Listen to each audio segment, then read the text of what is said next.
Okay. So, GST అంటే ఏంటి? GST ఇండియాలోకి ఎందుకు తీసుకొచ్చారు? ఎందుకు వ్యాటే తీసుకోకుండా జీఎస్టీ తెచ్చారు? వీటి వల్ల యూజెస్ ఏంటి? బెనిఫిట్స్ ఏంటి? ఓకే. తర్వాత ముందు ప్రీవియస్ ఎలాంటి టాక్సెస్ ఉన్నాయి? ప్రెజెంట్ ఎలాంటి టాక్స్ ఉన్నాయి? ఓకే. వీటన్నిటిని కూడా టుడే మనము డిస్కషన్ చేద్దాం థియరీ పరంగా. ఓకే. సో, జీఎస్టీ అనేది మనకి చాలా ఇంపార్టెంట్ అయింది. బిఫోర్‌కి ఇప్పటికి. చూద్దాం. పిపిటి కనపడుతుందా? కన్ఫర్మ్ చేయండి.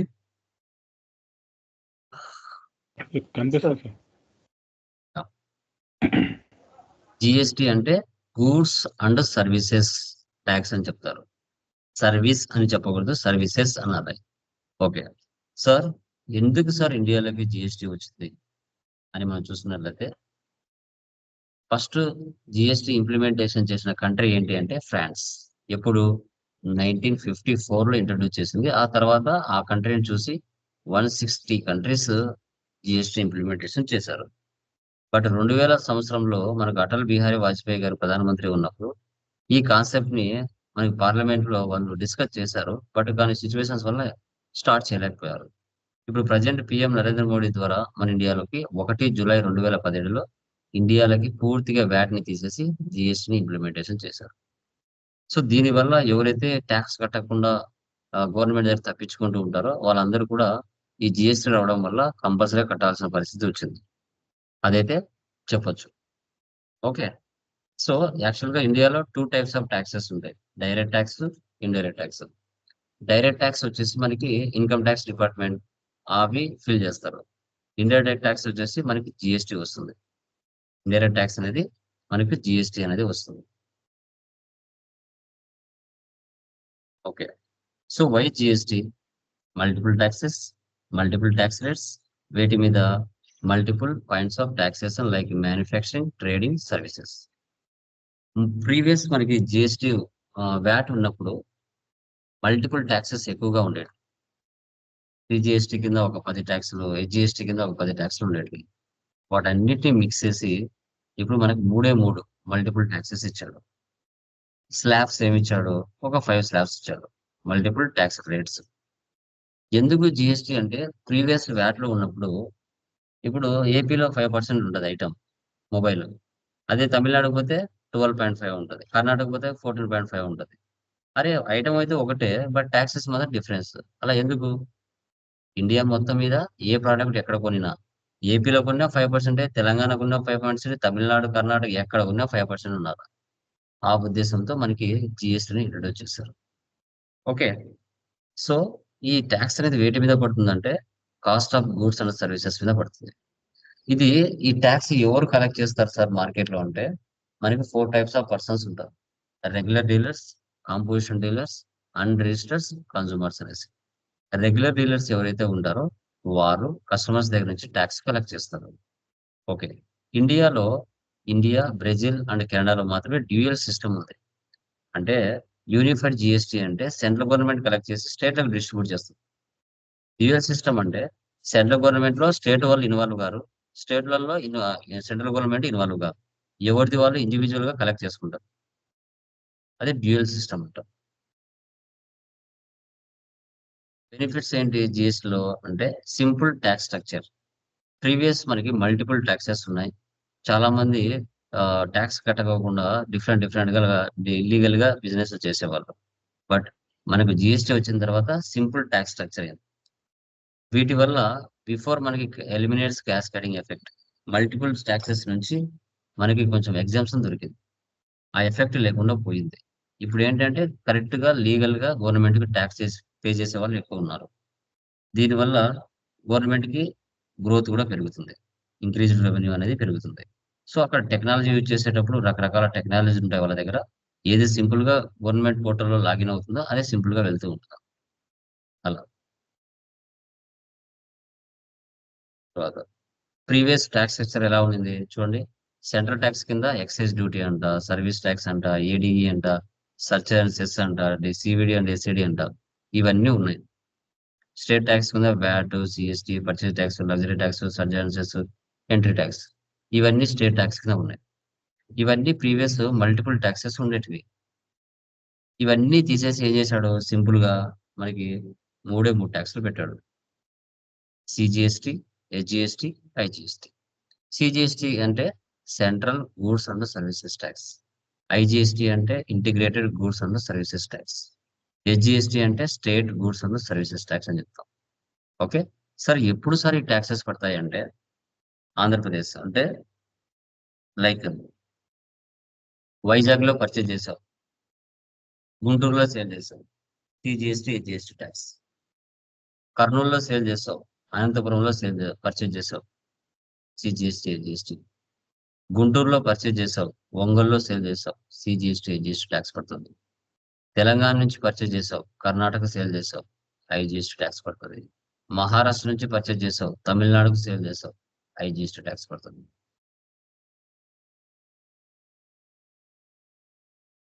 చూడండి, ఆ మల్టిపుల్ ట్యాక్సెస్ అన్నిటిని మిక్స్ చేసి సిజిఎస్టి కింద కొన్ని మిక్స్ చేశారు, హెచ్జిఎస్టి కింద కొన్ని మిక్స్ చేశారు, ఐజిఎస్టి కింద మరికొన్ని మిక్స్ చేశారు. సిజిఎస్టి కింద excise duty, ADG, service tax, surcharges ఇవన్నీ మిక్స్ చేశారు. హెచ్జిఎస్టి కింద VAT, luxury tax, purchase tax, surcharges, entry tax ఇవన్నీ కలిపి హెచ్జిఎస్టి కింద మిక్స్ చేశారు. ఐజిఎస్టి కింద సిఎస్టి, సివిడి అండ్ ఎస్సిడి ఇవి మిక్స్ చేసి ఐజిఎస్టి కింద కలిపేశారు.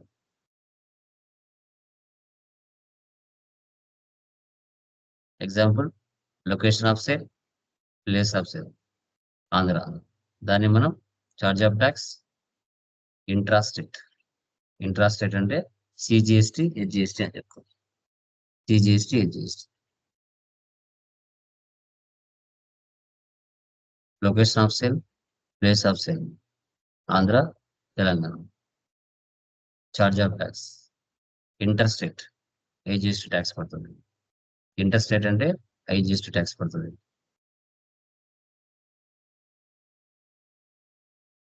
జిఎస్టి రిజిస్ట్రేషన్, మనకు జిఎస్టి నెంబర్ ఉంది, స్టేట్ కోడ్ అంటే 15 డిజిట్స్ తో ఉంటుంది. 15 డిజిట్స్ తో. ఓకే.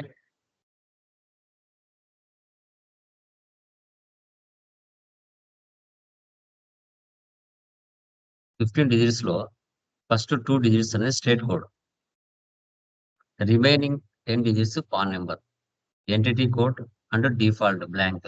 ఈ రెండు డిఫాల్ట్ గా 1Z అనేది కామన్, ప్రతి జిఎస్టి నెంబర్ లో కామన్ గా ఉంటుంది. చెక్ సమ్ డిజిట్, ఓకేనా, అది నెంబర్ ఉండొచ్చు, ఆల్ఫాబెట్ అని ఉండొచ్చు. ఓకే. 37 ముందు ఆంధ్రప్రదేశ్ తెలంగాణ విడిపోక ముందు 28, 27 ఉన్నది మన నెంబర్. అంటే ఇండియా మ్యాప్ లో 01 జమ్మూ కాశ్మీర్ నుంచి లాస్ట్ వరకు మనకి ప్రతి స్టేట్ కి 2 డిజిట్స్ నెంబర్ అనేది ప్రొవైడ్ చేస్తుంది. స్టేట్ కోడ్ 37 ఆంధ్రప్రదేశ్, 36 తెలంగాణ, 28 మనకి లైక్ 33 తమిళనాడు, 29 కర్ణాటక. ఓకే. 07 ఢిల్లీ, అట్లా 01 నెంబర్ నుంచి 37 నెంబర్ వరకు గవర్నమెంట్ సపరేట్ గా ఇవ్వడం జరిగింది. ఓకే. సో రిజిస్ట్రేషన్ ప్రాసెస్, కొత్తగా ఒక కంపెనీ క్రియేషన్ చేసుకోవాలనుకున్నారు అనుకోండి, బేసిక్ కంపెనీ డీటెయిల్స్ ఏమి ఉండాలి? Name, address, certification of registration, PAN number, TIN number, CIN number, communication email ID, mobile number, photograph.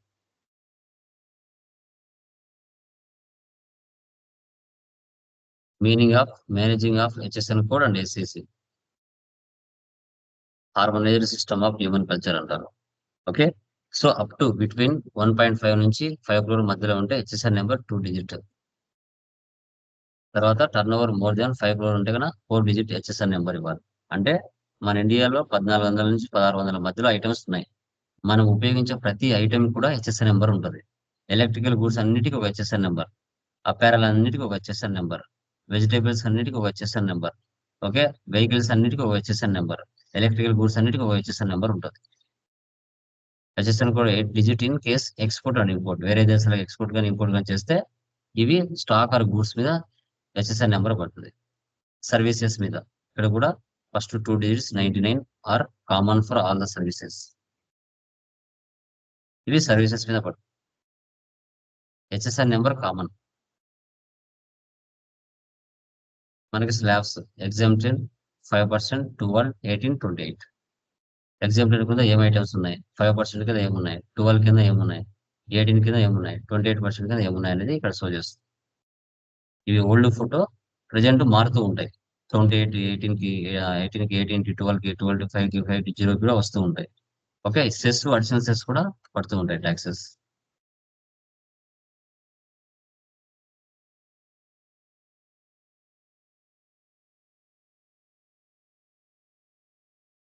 చూడండి, కొంచెం మన అడిషనల్ సెస్ వచ్చేసి 1% నుంచి 25% వరకు లగ్జరీ గూడ్స్ అండ్ సర్వీసెస్ మీద పడతాయి. Demerit rate 28%. This includes luxury car, tobacco and aerated drinks. Articles outside GST 0%, 25 0 to 25 నుంచి 3% వరకు. Semi precious stones and 3 include 33% includes jewellery మీద కూడా ట్యాక్స్ పడుతుంది. మనకి 4 టైప్స్ ఆఫ్ డీలర్స్ ఉంటారండి. Regular dealers, composition dealers and unregistered dealers, consumers. Regular dealers అంటే వీళ్ళ turnover per annum 20 lakhs నుంచి 40 lakhs మధ్యలో జరుగుతుంది. వీళ్ళు ఒక కస్టమర్ నుంచి ట్యాక్స్ కలెక్ట్ చేస్తారు, గవర్నమెంట్ కి ట్యాక్స్ పే చేస్తారు. నెల నెల కంపల్సరీ గవర్నమెంట్ కి ట్యాక్స్ పే చేస్తారు. కాంపోజిషన్ డీలర్స్, వీళ్ళు గవర్నమెంట్ 1% పే చేస్తారు, ఇయర్కి ఒకసారి పే చేస్తారు. వీళ్ళు కస్టమర్స్ నుంచి ట్యాక్స్ కలెక్ట్ చేయరు. వీళ్ళది వచ్చేసి 75 lakhs నుంచి 1.5 crores మధ్యలో ఇలా యానం పర్ యానం ఉంటుంది అనమాట. ఇలా కంపోజిషన్ డీలర్స్ అంటారు. చూడండి, లిమిటేషన్స్ కూడా ఇచ్చి ఉంది. ఎందుకంటే మన రెస్ట్ ఆఫ్ ఇండియా అంటే కొన్ని ఇండస్ట్రియల్ ఏరియాస్ బాగా జరుగుతుంది బిజినెస్. అక్కడ స్పెషల్ కేటగిరీస్ ఏంటంటే అరుణాచల్ ప్రదేశ్, అస్సాం, మణిపూర్ అక్కడ సరిగా బిజినెస్ జరగదు. కొండ ప్రాంతాలు, అక్కడ ఏంటంటే ఇండస్ట్రియల్ ఏరియాస్ తక్కువ ఉంటాయి కాబట్టి వాళ్ళకి ఎగ్జామ్షన్ ఇస్తారు. వాళ్ళకు 10 lakhs అబోవ్ ఉన్నా కూడా వాళ్ళు ఎలిజిబిలిటీ అవుతారు రెగ్యులర్ డీలర్స్ కి. మనం వచ్చేసి 20 నుంచి 40 lakhs ఉంటేనే మనము రెగ్యులర్ డీలర్స్ కి వస్తాం. కాంపోజిషన్ 75 lakhs వాళ్ళు ఓకే, మనం 1.5 crore మధ్యలో ఉంటేనే మనము లైక్ కాంపోజిషన్ డీలర్స్ కిందకి వస్తాం. File GST returns. జిఎస్టీ 1 అంటే sales, GST 3 purchase sales, GST 9 అంటే యాన్యువల్ రిటర్న్. సో జేఎస్వైఎన్ ద్వారా ఫైల్ చేయొచ్చు, ఆఫ్లైన్ టూల్ ద్వారా, లేదంటే డైరెక్ట్ గా టాలీ నుంచి అయినా కూడా ఫైల్ చేయొచ్చు. ఇవి రియల్ టైమ్ లో చాలా అవసరం. జిఎస్టీ 1 3 జిఎస్టీ 9 ఇవన్నీ కూడా ఆడిటర్లు సీఎల్ చేస్తారండి. ఇది డూప్లికేట్ మనం చేయడానికి ఛాన్సెస్ ఉండదు. రియల్ టైమ్ అకౌంట్స్ మాత్రమే చేయగలుగుతాం ఫైల్ రిటర్న్స్ అనేది. మీరు నేను క్లాసెస్ చెప్పినా, వేరే వాళ్ళ క్లాసెస్ చెప్పినా జస్ట్ మీరు చూడగలుగుతారు కానీ ఎప్పుడైతే మీరు లైవ్ లో మీ బై హ్యాండ్ తో మీరు చేయగలిగినప్పుడే సబ్జెక్ట్ వస్తుంది. మీరు ఎన్ని వీడియోస్ చూసినా వేస్టే, ఎన్ని క్లాసెస్ విన్నా వేస్టే. లైవ్ లో మీ అకౌంట్స్ మీరు మెయింటైన్ చేస్తేనే మీకు అది వస్తుంది, లేకపోతే రాదు. జస్ట్ 5 minutes అంతే, జస్ట్ 5 minutes, కానీ అది నేర్చుకోవడానికి చాలా వరకు ఎవ్వరు ఛాన్స్ ఇవ్వరు. రిటర్న్ ఫైలింగ్ అదనమాట. ట్యాక్స్ ఎలా పే చేస్తాం, ఆన్లైన్ ఆర్ ఆఫ్లైన్? సో ఇప్పుడు నవంబర్ మంత్ జరుగుతుంది కదా, ఈ మంత్ లో జరిగిన సేల్స్ నెక్స్ట్ మంత్ 1వ తారీఖు నుంచి 11వ తారీఖు లోపల నేను జిఎస్టీ 1 ఫైలింగ్ చేయాలి. జిఎస్టీ 3 నెక్స్ట్ మంత్ 15 నుంచి 20 మధ్యలో జిఎస్టీ 3 ఫైల్ చేయాలి. ఇంటర్వ్యూలో మీరు అడిగినప్పుడు చెప్పాలి జిఎస్టీ 1 ఫైలింగ్ అనేది ఏ డేట్ నుంచి ఏ డేట్ లోపల పే చేయాలి, ఫైలింగ్ చేయాలి అంటే, సార్ నవంబర్ మంత్ లేదంటే డిసెంబర్ మంత్ అయితే జనవరి 1 నుంచి 10 11 లోపల చేయాలి. అదే నవంబర్ మంత్ అయితే డిసెంబర్ 1 నుంచి 11 లోపల చేయాలి. అట్లా నెక్స్ట్ మంత్ 1 నుంచి 11 లోపల ఎప్పుడైనా పే చేయొచ్చు సార్ అని చెప్పాలి. ఓకే, ఇంటర్వ్యూలో అడిగినా కూడా మీరు చెప్పాలి. చూడండి, రిపోర్ట్స్ మనకి ఎలా ఉంటాయి.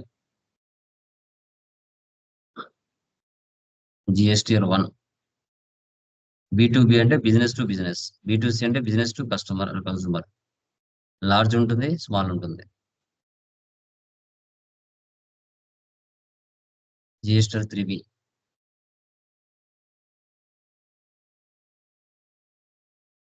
జిఎస్టీ పోర్టల్ ఏంటి మనకి, www.gst.gov.in.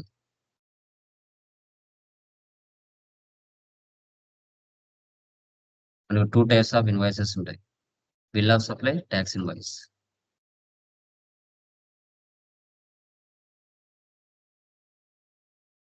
ఇది థియరీమా. మీకు మెటీరియల్లో ఇంకా కూడా కంటెంట్ ఉంటుంది, చూసుకోవచ్చు. టోటల్గా 18 ట్యాక్సెస్ ఉంటాయి. 18 ట్యాక్సెస్లో మనము జిఎస్టీ 1 3B ఎలా అనేది చూపిస్తుంది. ఇంకా రిమైనింగ్ అన్ని కూడా ఆడిటర్లు సిఎల్ వాళ్ళు చేసే వరకు మనకు అంత డెప్త్ ఎవరు నేర్పించరు. మీరు ఎన్ని వీడియోస్ చూసినా కూడా నో యూజ్. రియల్ టైంలో చేయగలిగినప్పుడు మాత్రమే నువ్వు చేయగలుగుతావు. ఓకే, ఓకేనా? ఏమైనా డౌట్స్ ఉన్నాయా దీంట్లో? Anyone please confirm. Clear sir. Remaining వాళ్ళు ఎవరికైనా డౌట్స్ ఉన్నాయండి? ఎనీవన్? యా, సో మనం టుమారో ప్రాబ్లమ్స్ స్టార్ట్ చేద్దాం. ఓకేనా? సో 1 or 2 ప్రాబ్లమ్స్ నేను చెప్తాను, రిమైనింగ్ ప్రాబ్లమ్స్ అని మీరు చేసుకుంటూ వెళ్ళాలి. Tomorrow, day after tomorrow first material complete అవుతుంది. థర్డ్ మెటీరియల్, సెకండ్ మెటీరియల్ మీకు నేను మెయిల్ యాక్సెస్ ఇస్తాను. ఇప్పటి వరకు చేశారా అన్ని కూడా? ఏమైనా డౌట్స్ ఉన్నాయా ఎక్కడ ఎవరికైనా? ఎనీవన్? ఏం లేవు సార్. మిగతా వాళ్ళందరూ చేశారా? అప్డేట్లు ఉన్నారు అందరూ? సార్ ఒకటి చిన్న క్లారిఫికేషన్ సార్. ఇప్పుడు మనకు ప్రాబ్లమ్స్లో నెట్ ప్రాఫిట్ ఆన్సర్ ఇస్తాం కదా సార్. ఇప్పుడు బ్యాలెన్స్ షీట్లో సేమ్ టైల్ అవుతాయి కదా సార్. ఇప్పుడు నెట్ ప్రాఫిట్ కరెక్ట్ వచ్చిందంటే బ్యాలెన్స్ షీట్లో కరెక్ట్ ఉన్నట్టే కదా సార్. 100%.